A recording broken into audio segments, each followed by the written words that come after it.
Welcome. I am absolutely thrilled you're joining me today because we are going on a really fascinating myth-busting historical journey. Today we're unpacking some incredible source materials that detail this massive, sweeping historical shift from egalitarian matrilineal societies to the patriarchal systems we all recognize today. Really, this is the story of how human society fundamentally transformed. And as you'll see, it was driven almost entirely by the rise of agriculture, private property, and warfare. Okay, let's dive right into this. When most people hear the word matriarchy, they almost immediately picture patriarchy, but just in reverse. They imagine this world where women rule with an iron fist, build these giant high walls, and, I don't know, oppress the men. But the historical and anthropological reality, it tells us a completely different story. We kind of have to completely reset our expectations to actually understand what our early ancestors built. Section 1. The Myth of Matriarchy and the Egalitarian Reality. Let's look at what they actually built and how they live together. So, to set our baseline, let's look at actual historical matriarchies, like the Haudenosaunee of North America or the Moswell of China. Society here was built on matrilineality. Imagine, for a second, if your lineage, your last name, and literally your entire heritage were inherited strictly from your mother's side. It provided this clear, undeniable line of descent that anchored everybody securely right within their community. Actually, these weren't female-dominated dictatorships at all. They were deeply gender-egalitarian, mother-centered, and relied heavily on consensus. And this inheritance extended directly into how people lived day to day, a concept known as matrilocality. These households were multi-generational, centered around mothers, sisters, and grandmothers. It was just a naturally community-centric living arrangement. Husbands didn't pack up and take their wives away to a new, isolated home. Instead, they either just visited their partners or remained deeply, deeply connected to their own maternal households. Now, what's really interesting about this slide is a truly surprising concept, the avunculate system. In these setups, biological fathers didn't hold that sort of autocratic power over their kids. Instead, the maternal uncle stepped up. It completely decoupled romantic partnerships from child-rearing power dynamics. Meaning, yeah, the cool uncle was actually the primary authority figure. Economically speaking, these societies operated vastly differently from ours today. They utilized what we call need-oriented gift economies. Senior women managed the distribution of resources to make absolutely sure no single family went without. And here is the key takeaway. Prestige in these societies was generated through generosity. Giving away resources rather than privately hoarding wealth was the ultimate status symbol. It was a completely different mindset. Section 2, the agricultural turning point. This was the moment everything shifted. Let's just look at the timeline of this transition. Around 12,000 years ago, we were firmly in the egalitarian foraging era. Then, roughly 10,000 years ago, humanity invented agriculture. Now, while that sounds like ancient history to us, in the grand timeline of humanity, it's incredibly recent.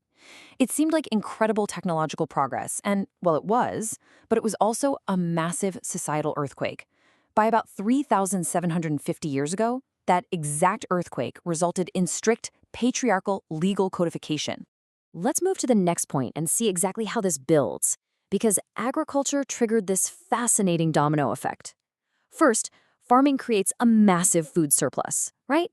That surplus then allows for permanent settlements, livestock herds, and eventually, private land deeds. For the first time in all of human history, individuals could actually accumulate private wealth.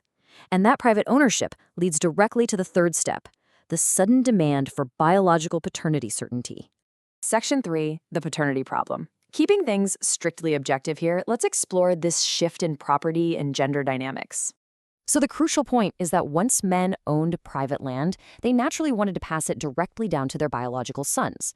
But to guarantee that paternity, early agrarian societies had to introduce strict legal codes. They began to control women's physical movement, they dictated their marriage choices, and they heavily restricted their reproductive autonomy. It wasn't just the laws, though. Just look at the contrast here.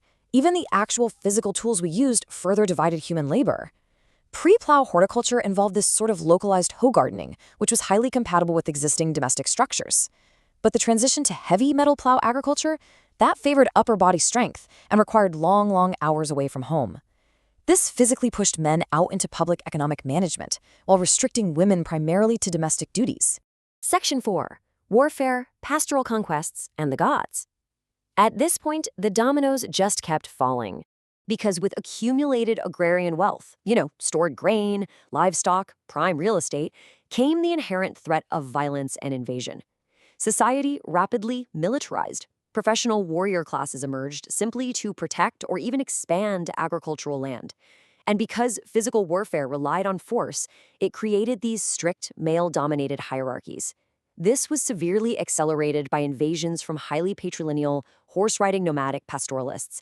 These invaders brought with them their own patrilocal family models and, crucially, their own war deities.